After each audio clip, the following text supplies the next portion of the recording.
Proposition speaker read us the motion.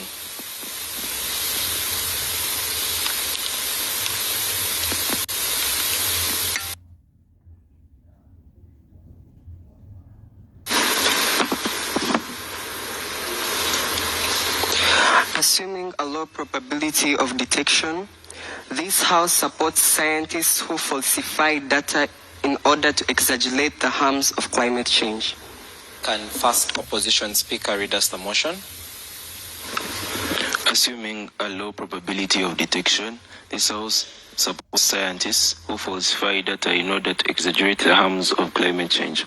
Okay, so speech time is going to be 5 minutes. First and last minute are protected. Reply speech is going to be 2 minutes. Anything beyond 5 minutes and 15 seconds will not be allowed and will not be considering it. Let's be mindful of time. So best of luck to both teams. Without further ado, let's have the first proposition speaker.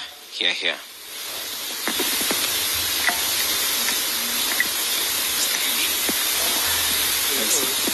We're going to time.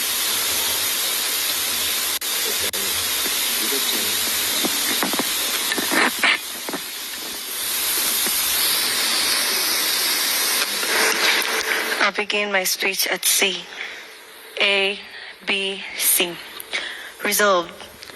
Assuming a low probability of detection, this House supports scientists who falsify data in order to exaggerate the harms of climate change. Panel. The keywords in these resolutions are 1. Detection. This is the action or process of identifying the presence of something concealed. Falsify. This is to alter information. This is to represent a big or larger thing. Okay, make something worse than it really is. Then change. Climate change patterns around the world. Data. These are facts and statistics collected together for reference or analysis. Probability. This is the extent to which something is likely to happen. Soprano. We as the team government come in and say, yes, scientists should falsify data in order to exaggerate the harms of climate change. Why do we say so? First and foremost, but when you come to look at these things, this resolution has come from a background whereby people are being given true information, but they don't want to act, yet the situation might get worse sooner, hence leading to a situation whereby it will be already too late to act when we realize the bad effects. So we, as the team government, believe that falsifying this information will actually let the public get to understand why we should actually act quicker than we would have done. So we come in and tell you that, yeah, it should, because first and foremost, it's going to awaken the government's attention for urgency. Panel. For example, according to Daily Monitor of 14th January 2021, it claims that 9% of Maria forest cover declined. So, panel, would like to believe that the government understood that this thing did what? Happened. But they did not act at all. And that's why the forest cover of Maria forest is really declining. And as far as we know, these forests are really important to our lives and the environment. First, panel, so when they found out that it was 9%, what did they do? Nothing at all, because we are still seeing climate change take place in Uganda. So that's why we as the team government believe that, you know what, if this information is actually falsified and in case of information, I'll get you later.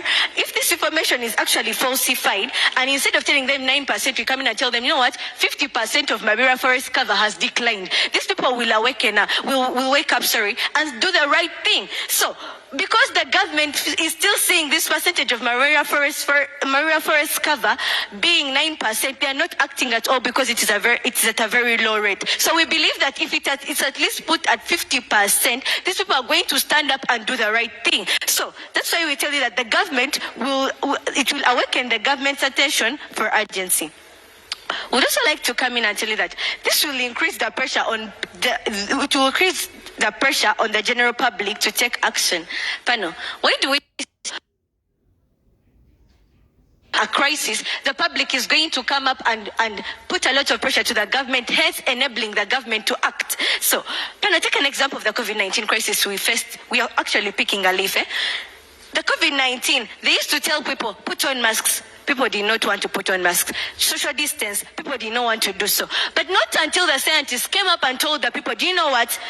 People are dying. Maybe in a particular community today, we faced a death rate of 100 people in a country. That's when people in Uganda came to realize that, you know what, COVID-19 is really real. So we believe that after falsifying information, these people are going to act. Yes, we know that Team Negative is going to come in and tell us COVID-19 information was not falsified. It may not have been falsified, but why are we telling you? Why are we giving it to you as an example? We want the public and the government to learn from this. So, panel, we believe that falsifying information is going to pressurize the public, hence enabling the public also pressurize the government, and then we are going to get quick action other than waiting for waiting for the situation to worsen. Another thing is that, panel, we want to get more funding. As far as we know, climate change is actually a very big burden to our country and actually worldwide. So we believe that if we come in and falsify information and give people the information that is not right, this is going to help us actually be funded by the government. Panel, we understand falsifying. Actually, all of us know, including the negators, that falsifying information doesn't have any effect to the rest of the public in the country, because it's not going to wake up and kill any person, or it's not going to wake up and do anything wrong. But